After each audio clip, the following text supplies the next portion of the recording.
अस्सलाम वालेकुम।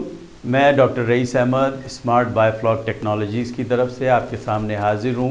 आपको ये बताता चलूँ कि बायोफ्लॉक फ़िश फार्मर के लिए खुशखबरी ये है कि पंजाब गवर्नमेंट और सेंट्रल गवर्नमेंट इस वक्त बायोफ्लॉक फ़िश फार्मिंग और फ़िश फार्मिंग के दूसरे मंसूबों पर बहुत ज़्यादा तवज्जो दे रही है और आप इस वक्त इस काम में शामिल हों और इस मौके से फ़ायदा उठाएं। पाकिस्तान में इस वक्त मछली की बहुत कमी है, बहुत ज़्यादा डिमांड है, लेकिन मछली की प्रोडक्ट निकल नहीं रही।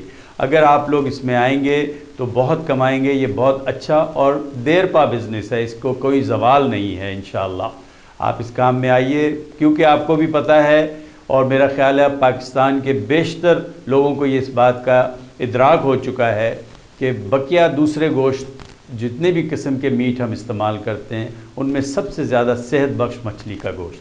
पंजाब फिशरीज़ के सीनियर ओहदेदारान इस वक्त बायोफ्लॉक फ़िश फार्मिंग और फ़िश फार्मिंग के हवाले से किन ख्यालात का इज़हार करते हैं, आइए आपको दिखाते हैं।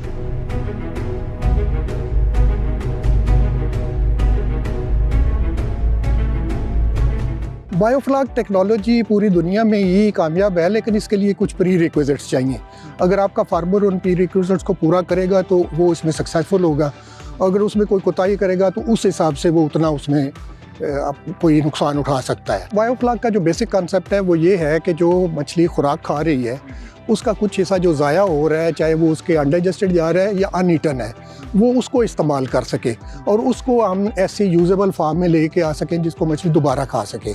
अब हो ये रहा है कि चूँकि हमने एक थोड़ी जगह पे ज़्यादा मछली का स्टॉक रखा हुआ है, इंटेंसिव उसकी स्टॉकिंग की हुई है, तो उसके लिए सबसे पहला प्री रिक्विजिट ये है कि उनकी इंटेंसिव हर वक्त एरेशन होती रहे। और इसके लिए नॉर्मली चूँकि ये बिजली से ड्रिवन है तो आपका बिजली का बंद होने की सूरत में उसका अल्टरनेटिव आपके पास होना चाहिए और प्रेफरेबली डुअल आपके पास होना चाहिए कि अगर जनरेटर फेल हो जाता तो क्या होगा, क्योंकि वो स्टॉक तो चंद घंटे ही रहेगा, उसके अलावा वो स्ट्रेस में आ जाएगा और स्ट्रेस में अगर वो उसकी मॉर्टेलिटी नहीं भी होती तो उसमें ग्रोथ रुक जाती है और बाकी उसको। इसके अलावा ये है कि फार्मर हजरात वो स्टॉकिंग को ठीक साइज़ में करें, सेहतमंद बच्चा मछली लें और उसके जो प्रोबायोटिक वगैरह है उनकी तादाद को मुकर्रर मिकदार में डालें।